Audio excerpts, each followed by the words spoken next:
Good morning, dear students. Today we are going to learn about countable or non-countable nouns. But first we have to learn what a noun is, okay? And here we have, in a summary, a noun refers to people, places, and things.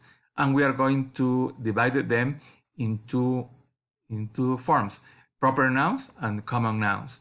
In proper nouns, we have as an example people, Albert Einstein, Columbus, Emily.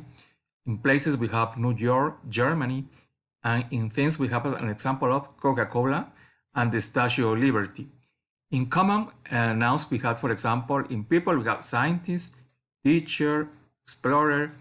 In places, we have, as an example, city, country, continent, volcano. In things, we have soda, magazine, wool, and monument. If you see the difference, the proper nouns and common nouns, okay? Now, we have count nouns and non-count nouns or uncountable nouns.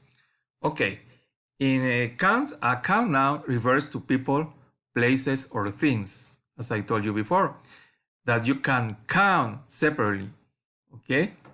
They can be singular or plural.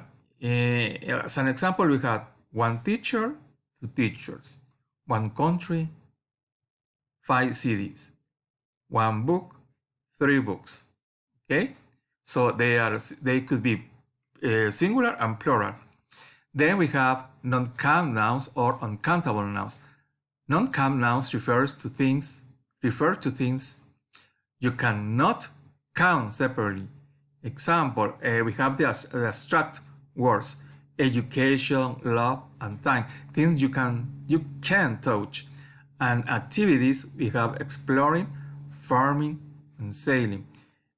Courses of study, we have art, history, and math. In foods, we have corn, milk, rice.